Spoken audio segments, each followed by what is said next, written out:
Good morning. This is David Badin, behind the scene with David Badin, and I have a special guest today, my neighbor Esther Schlesinger, whose whose grandson was murdered 10 days ago, and the circumstances of his killing.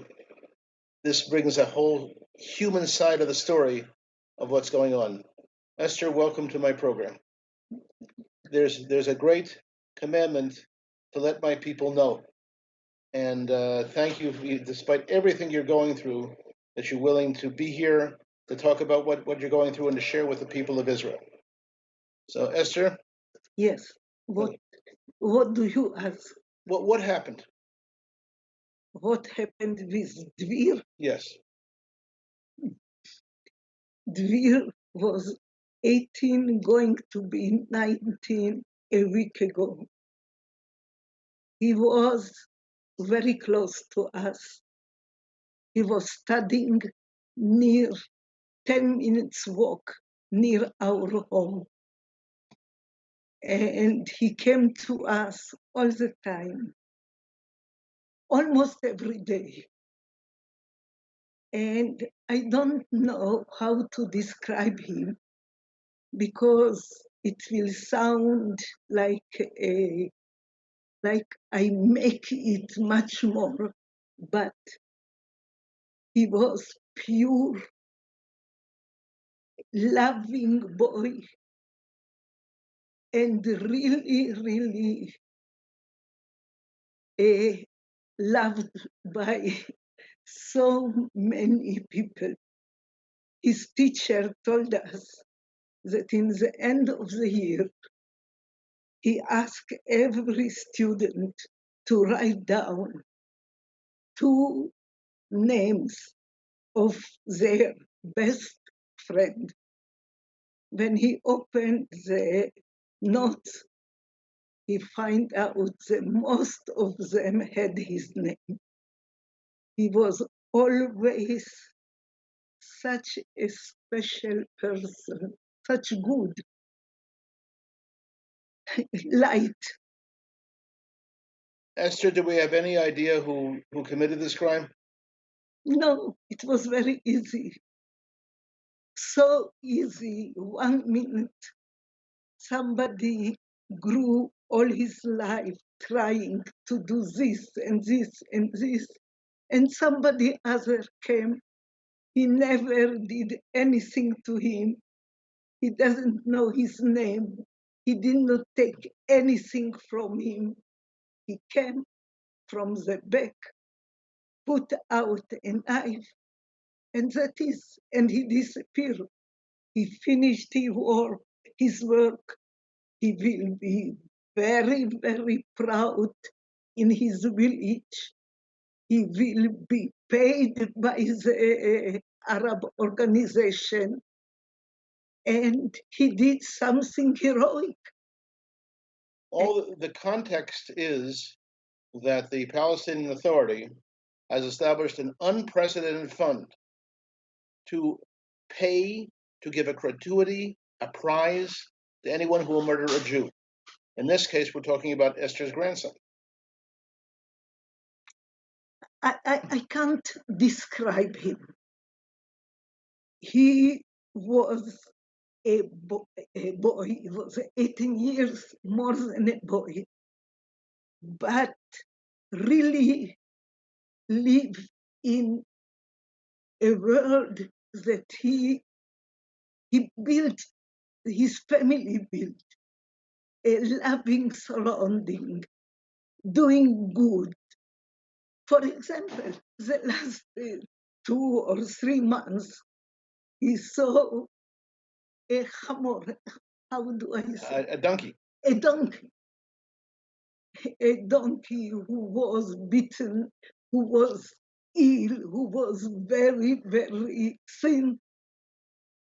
And the man who was with him, his boss, hit him, and my grandson saw it.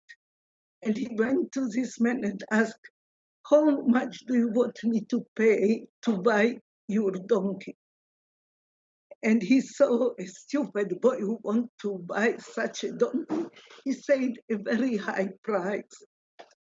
And my sweet grandson gave the money, took the donkey, took him to the study place, feed him, never put something around his neck of the donkey until he became healthy, little more fat, and he let it go.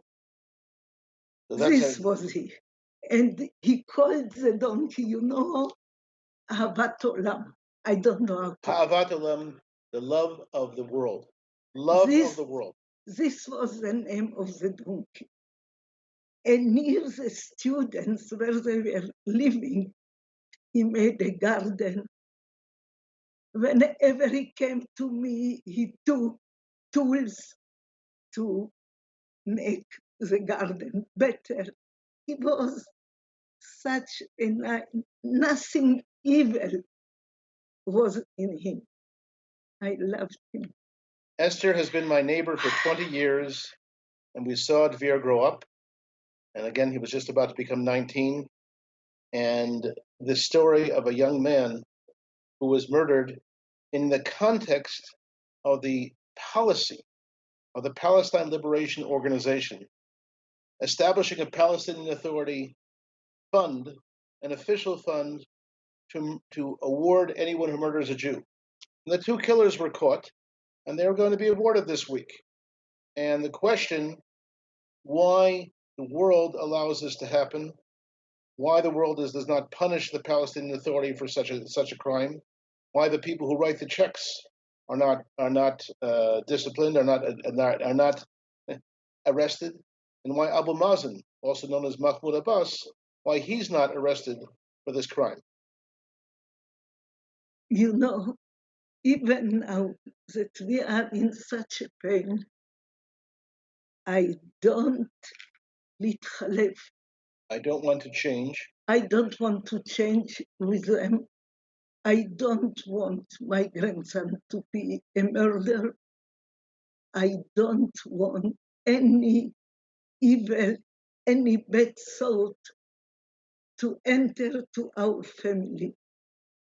We want to grow children who love people, who think that the world is good and are far, far away from the thought that they have right to take other person's life. I don't want to be near them, to inhale anything of the thought that you have permission to kill somebody. I think that's very clearly stated, Esther, in terms of your strength as a woman, your strength as a Jew, your strength as a grandmother, your strength to see the situation as it is, to remember Dvir in his legacy about something I didn't know, that he even for the health of a donkey, he was caring. He cared. He cared. He cared about the health of a donkey. He was somebody that when he entered our home, whenever he entered,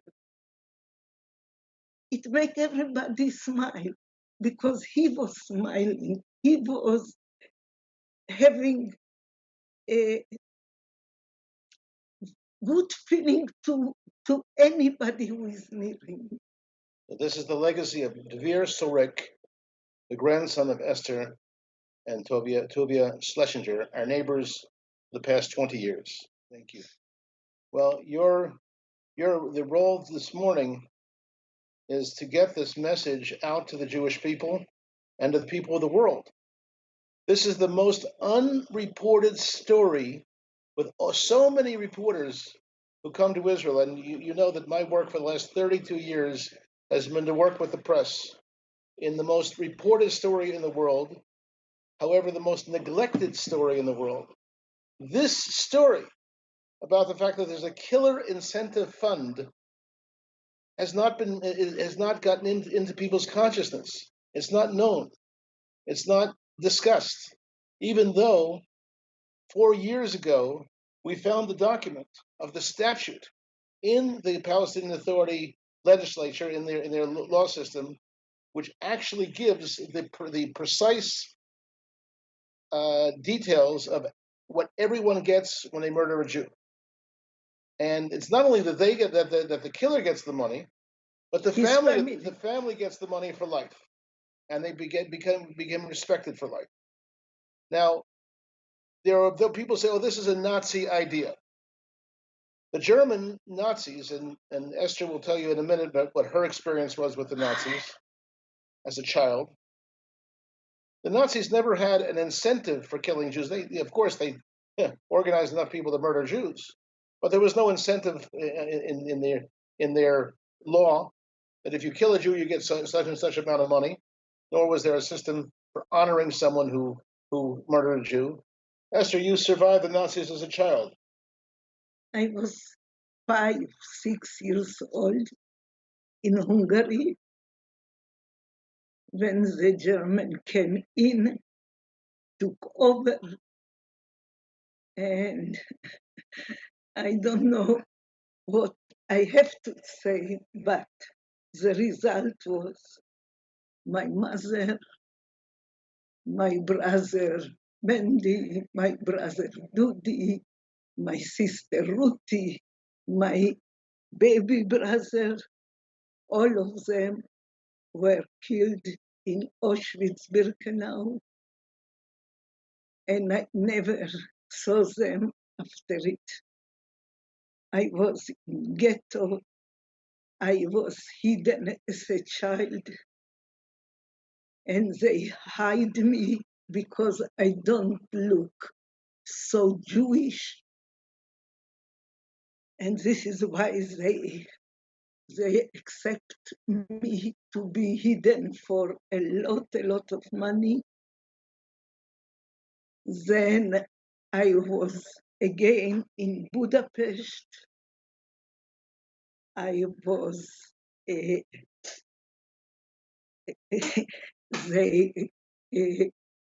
נפצעתי.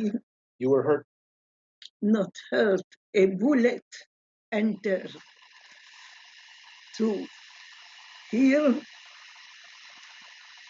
and all of the stories. I don't want to go over it, but what I want to say is that I decide